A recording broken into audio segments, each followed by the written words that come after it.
Ake ngibingelele egameni likaJesu.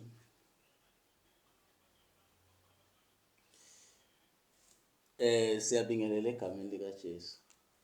We greet you all in the name of Jesus. Kubalaleli bonke abalalele kuKhozi FM. To all the listeners listening on Cozy FM, Isibongo sami ke uApostle BM Mngomezulu. my last name is Apostle BM Mngomezulu, Phansi kwebandla iJehovah Nisi International Church. under the ministry of Jehovah Nisi International Church. Ngifuna ukuthi sibonisane kancane nganandi ivesi mase siyathandaza nala ozokuhleli khona. I would like for us to look at this verse shortly, and then we shall pray for each and every one of us listening to this. Ivesi esizolifunda silithola kuJobe. The verse that we're going to read, we will find it on Job, in the book of Job, 19 verse 25 and 27. chapter 19, verse 25 and 27. Awuzoba ufundeka kanje. It is read like this. Yes, dale. Awufundeka kanjena awuthi verse 25. Kepha mina ngiyazi ukuthi umhlengi wami ukhona. Ekupheleni uyakuma othulile. La esifunda khona Where we've just read, uJobe utholakala sethi uyazi ukuthi umhlengi wakhe ukhona. Job, we find Job saying he knows that he is his. Kanti uJobe ubhala incwadi abafundi iBhayibheli bathi incwadi kaJobe yapublishwa kuqala kunazonke incwadi. And when Job wrote this book, the readers of the Bible says that he was the first one to write a book. But ukubhalwa kwalo labhalwa kamuva. But the writing of it, the inscription of it was written last. Melibhalwa uJobe kwakuyindoda eyayimthanda uNkulunkulu. When they wrote this book, they say that Job loved God. uJobe wayengenaso isici ayenaso. Job had no sin in front of God. But uJobe uSathane uyamcela kuNkulunkulu. Yet Job, the devil wanted Job from God. Memcela kuNkulunkulu uthi Nkosi awukumthinta ubone ukuthi ngeke kusuke ni kuwena. When Satan asked from God, he said, Lord, can you touch him and let me see if he will stay with you? uNkulunkulu uyavuma uthi Jobe ungamthinta kodwa ungathinta umoya ngoba umoya ungowami. And God agrees. He says, you can touch him but not his soul. Memthinta uJobe umbulala zonke izinto zakhe, mebulala zonke izinto zakhe ushiya into ezoba ubufakazi bokuthi Jobe kwenzeka ukuthi na into esele. When he touches him, he makes everything of his perish, yet he leaves him with a testimony that says, Job, this is all that is left for you. Kuqhamuka umelusi uthi kade silusile sisehlane zafa zonke izinto zakho even namadodana akho kodwa ngisale mina. A shepherd comes along and says that, Job, all your cattle has been lost, but I have been the only one who still is here.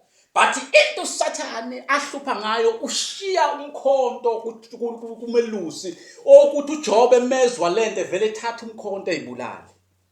But what the devil did is that he left a spear with the shepherd so that when Job hears this, he will take the spear and kill himself. Kunabantu emhlabeni abazibulele because kuqedwe izinto zabo kwasokuthi uSathane washinto yokuthi bathi bona bazibulale bona qobo lwabo. There are many people who have died because of all this, as Satan has taken everything from them and left them with a spear for them to be able to end their lives. Kunamadoda othola ukuthi bathi badivozile bebeqeda ukudivorca babulala ingane bayibulala nabo isizathu ukuthi uSathane kade efuna ukuthi bayibulale yena qobo lwakhe.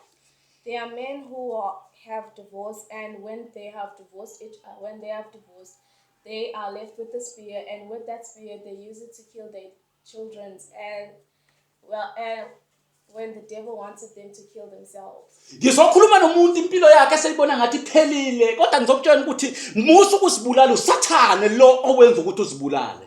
Right now I want to talk to a listener who is in a situation and wants to kill themselves. I want to say to you, don't kill yourself because it is Satan's will, not God's will.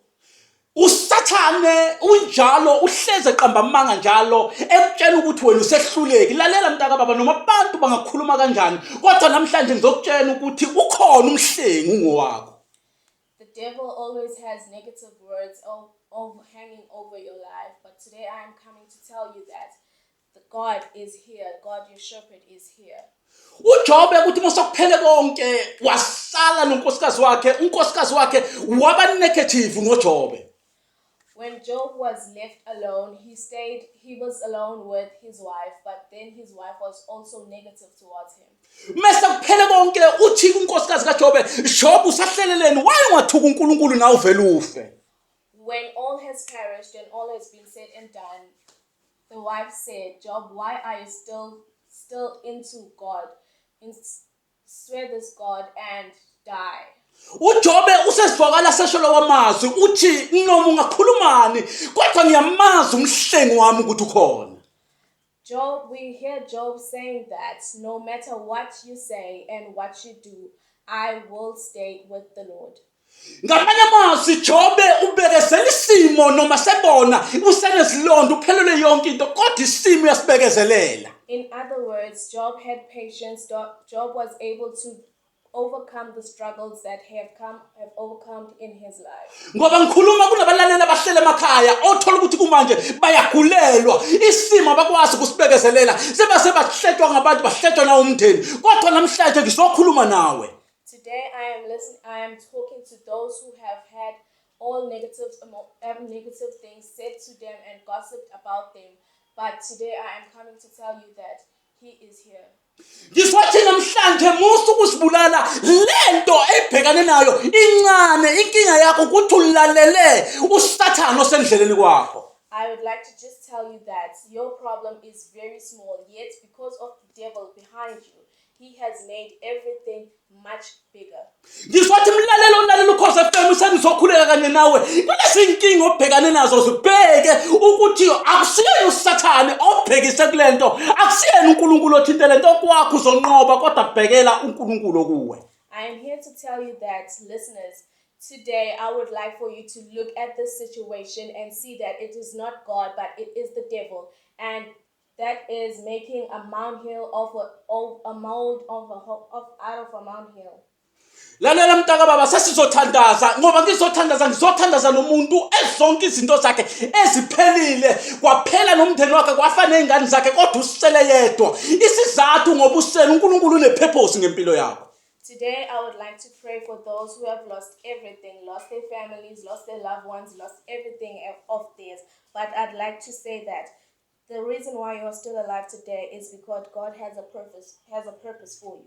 Ngoba ulalele lo Khosi FM inkinga kule purpose ngalempilo yakho ingakho sikhuleke sishumayela isikhathi sikhona noma singekho because sine purpose ngempilo yakho. It is not a mistake that you are listening to this scripture today.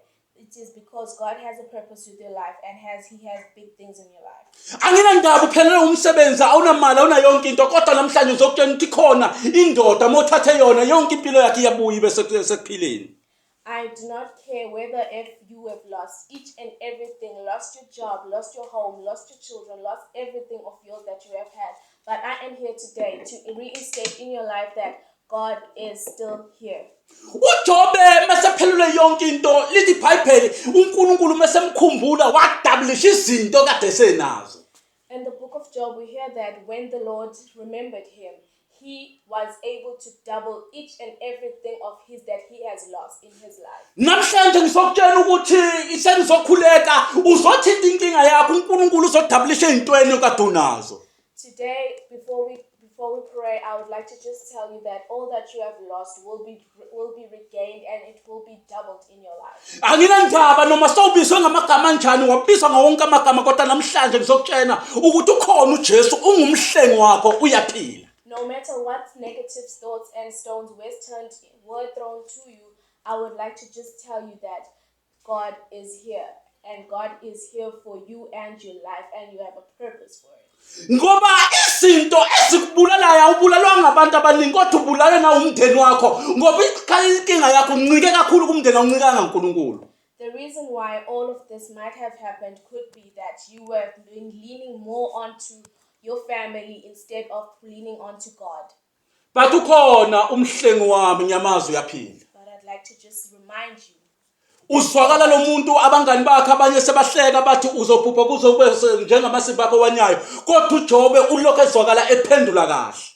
God is still here for you, and even though we hear that they have spoken ill of the Lord to Job, but he still remained on that God is still here and he is my savior and he shall save me and save my life. Lalela mntaka baba sesiyathandaza ngizothi mina usulalele fanele uthinta umsakazo wakho uNkulunkulu uzokhuluma nawe awubona umuntu kodwa uNkulunkulu ubona inhliziyo yakho. Listeners, please, as you are listening, I would like for you to touch your radio as you are listening right now, right at this moment, so that you will have deliverance into your life.